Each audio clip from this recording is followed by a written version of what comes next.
దైవజనులు, పెద్దలు ఈ యొక్క సంబరాల్లో పాలు భాగస్థులు అవ్వడానికి విచ్చేసిన మీ అందరికీ ప్రభు అయిన యేసుక్రీస్తు నామంలో స్వాగతాలు, శుభవందనాలు తెలియజేస్తూ ఉన్నాను. ఇది చాలా సంతోషకరమైనటువంటి సమయం. 40 సంవత్సరాలు బైబిల్ గ్రంథంలో చాలా ప్రాముఖ్యత ఉంది. ఆ సంఖ్యకు మనం కలిసి 40 సంవత్సరాల పరిచర్యలో దేవుణ్ణి స్తుతించడానికి, మన యొక్క తీపి జ్ఞాపకాలను జ్ఞాపకం చేసుకోవడానికి, మన జీవితాల్లో దేవుడు చేసిన ప్రతి మేలును బట్టి, ఈ పరిచర్యలో మనల్ని దేవుడు ఒక ఇన్స్ట్రుమెంట్గా వాడుకున్నటువంటి విధానాన్ని బట్టి దేవునికి స్తుతులు చెల్లిస్తూ ఉన్నాను. దేవుని విశ్వాస్యతను తలపోసుకుంటూ ఆయనకే మహిమ, ఘనత, కృతజ్ఞతలు చెల్లించుకొనుటకు మిమ్మల్ని ఆహ్వానించడం నా భాగ్యంగా భావిస్తున్నాను. 40 సంవత్సరాల సుదీర్ఘ పరిచర్యలో పాలు భాగస్థులు అవ్వడం, ఆ గొప్ప ఆధిక్యతను మన ప్రభువు, మన రక్షకుడు యేసు ప్రభువారు మనకివ్వడం, అది మర్చిపోలేనటువంటి మధుర అనుభవం. Conference theme rejoice, remember, rejoice, rebuild. నిజంగా చాలా అప్రోప్రియేట్ థీమ్ దేవుడు మనకి అనుగ్రహించాడు. ఆయన చేసినటువంటి కార్యాలన్నిటినీ కూడా జ్ఞాపకం చేసుకోవడం ఆయన కోరుకుంటున్నది. దేవుని వాక్యంలో చూస్తే ఆయన చేసిన మేళ్లలో దేనిని మరవద్దు అని చెప్పాడు. నిజంగా ఆయన మన జీవితాల్లో చేసిన ప్రతి అనుభవాన్ని జ్ఞాపకం చేసుకోవాలి. ఆశ్చర్యకరమైన సంగతులు ఎన్నో చేశాడు. దేవుడు మన ప్రార్థనలకి ఎన్నో జవాబులు ఇచ్చాడు. ఈ దినం ఈ చర్చిలో 3 గంటల నుంచి 5 గంటల వరకు స్త్రీల సమాజం జరుగుతుంది. ఆ తర్వాతే మనకి ఇవ్వాలి. ఆ తర్వాత ఇస్తే ఇన్ని ఏర్పాట్లు మనం చేసుకోవడానికి వీలు పడదు. నిన్నటి దినం స్త్రీలందరూ కూడా ఒకే ప్లేస్లో కలిశారు.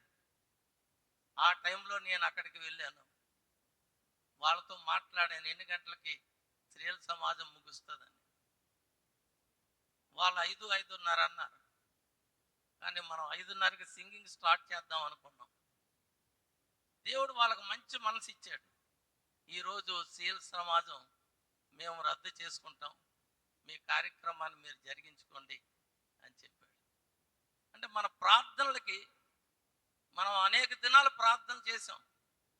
దేవుడు అద్భుతంగా ప్రతి ప్రార్థనకి ఆయన సమాధానం ఇచ్చాడు. కాబట్టి ఆయన చేసిన మేలు, మనం కార్యాలు, మన మధ్య చేసిన గొప్ప కార్యాలు మర్చిపోలేం.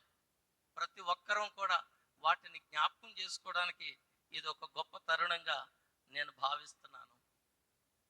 పౌలు ఫిలిప్పీ 4:4లో చెప్పాడు, ఎల్లప్పుడూ ఆనందిద్దాం, ప్రభునందు ఆనందించి ఆయనలో మనం ముందుకు సాగాలని. రీబిల్డ్ అన్నప్పుడు నెహెమ్యా జ్ఞాపకం వస్తాడు. ఈ పరిచర్య,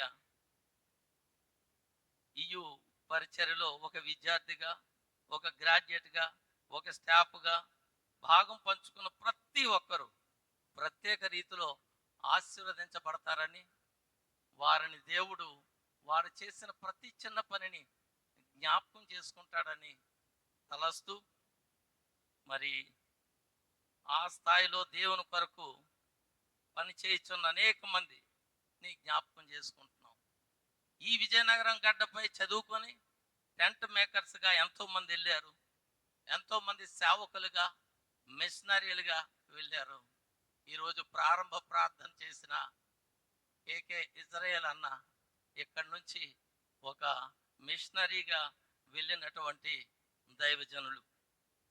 అదేవిధంగా మరి సోదరుడు కన్నయ్య మన స్టాఫ్, ఇక్కడ స్టూడెంట్, దేవుడు తన స్టాఫ్గా పిలుచుకున్నాడు. ఆర్ శ్రీనివాస్ గారు ఇక్కడే చదువుకున్నారు. ఆయన మనందరికీ నాయకుడు, స్టేట్ సెక్రటరీగా ఆయన పనిచేస్తున్నారు. ఎంత అద్భుతమో! ఈరోజు కీనోట్ అడ్రస్ తీసుకుంటున్న రవి బాబు అన్న, ఆయనే ఆర్ శ్రీనివాస్ని ప్రభువులో నడిపించారు. మన మధ్య మరి వారిద్దరూ పక్క పక్కన కూర్చున్నారు. ఎంత గొప్ప అనుభవం, ఎంత ఆనందం, ఎంత అద్భుతమైనటువంటి సంఘటన ఇది. ఈ దినం ప్రభువుని అలా జ్ఞాపకం చేసుకుందాం. యోహాన్ అన్న ఈసీ జరుగుతుందని నాకు చెప్పారు, మీరు వెళ్ళాలని నాకు సూచించారు ఒక ఇనాగరల్ ఫంక్షన్లో. అన్న మరి మనకి డివోషనల్ స్పీకర్గా వస్తున్నారు. ఆయన ఇక్కడ చాలామందికి ఆయన ఒక గురువు. ఆయన మన మధ్య ఉండడం గొప్ప సంతోషంగా నేను భావిస్తున్నాను. ఈ సమయంలో మరి మనందరి ఈ కలయిక ఒక ఆత్మీయ సమ్మేళనం, ఒక ఆత్మీయ మేలుకొలుపు, ఒక ఆత్మీయ పురికొలుపు. రండి, నడుం బిగిద్దాం. మనమున్న ప్రాంతాల్లో ప్రభు పనికి సంపూర్ణ సమర్పణతో పునరంకితం అవుదాం. మన ఆత్మీయ ప్రస్థానానికి విజయనగరం ఒక నాంది అయినట్లయితే, విజయనగర పరిచర్య కొరకు మనం ఏమి చేయగలమో ఆయన చిత్తంలో ఆలోచిద్దాం. దేవుడు మనందరినీ ఈ పరిచర్యలో బలంగా వాడుకోవాలి. ఎక్కడి నుంచో చాలామంది సుదూర ప్రాంతాల నుంచి వచ్చారు. రేపు చాలామంది జాయిన్ అవుతారు. ఈ గడ్డపై వారి కాలు మోపడం మరొక ఆశీర్వాదంగా భావిద్దాం. ప్రారంభంలో పనిచేసిన ఆశీర్వాదం గారు మన మధ్య మొట్టమొదట విజయనగరంలో అడుగుపెట్టారు. ఈ క్యాంపుకి రావడానికి 24వ తారీఖునే వారు వచ్చారు. ఎంతో స్ఫూర్తి, వాళ్ళ పరిచర్య ఎంతో ఆనందదాయకం.